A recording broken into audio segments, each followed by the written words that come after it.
L-episodju ikraħ fl-istorja ta' Malta fi żmien il-ħakma Ingliża li ħalla 4 Maltin mejta fl-irvellijiet tas-7 Ġunju ġibet l-attenzjoni ta' eluf ta' nies minn madwar id-dinja.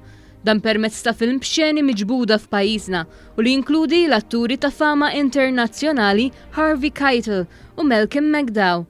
Fl-ewwel ġimgħa tiegħu il-film bl-isem ta' Blood on the Crown tela fil-11 post tal-aktar films popolari tal-Apple TV. Waħda mill-pjattaformi mfittxija fid-dinja għal-films.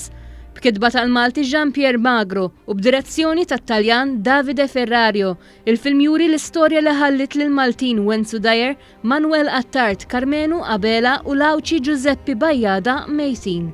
Aktar minn 115 il-ċittadin Malti, fil-maġġoranza tagħhom żgħażagħ, kienu ġew ikkundannati l-ħabs wara l-protesti u l-irvellijiet ta' 100 sena kontra l-Gvern Ingliż. Kien żmien meta pajjiżna kien qed jgħix fl-aks wara l-ewwel gwerra dinjija li t-tmiem tagħha ġab il-ġuħ u l-qatt. Riżultat ta' dan kollu ogħla l-prezz tal-ħobs u l-aspirazzjonijiet politiċi tal-Maltin ingħataw il-ġenb. Il-linja li qed jieħu l-film, oriġinarjament intitolat Just Noise, titratta żewġ perspettivi.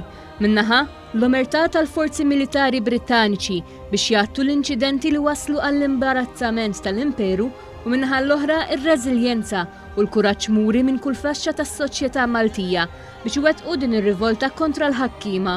It-tnedija tal-film li huwa appoġġjat mill-Kunsill Malti għall-Arti u mill-Fond Malti tal-Films saret fl-Istati Uniti u l-Kanada. Il-film li jinkludi wkoll taħdid bil-Malti jara wkoll is-sem ta' atturi Maltin, fosthom Narsi Kalamatta, Mark Cabordin, Godwin Sherry, Jane Marshall, Erika Muscat u Chris Dingley.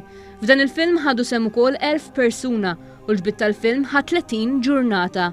Il-postijiet li fihom sar il-ġbit ta' din il-produzzjoni ta' kwalità kienu l-Belt, il-Birgu, Bormla u l-Palazz Verdala.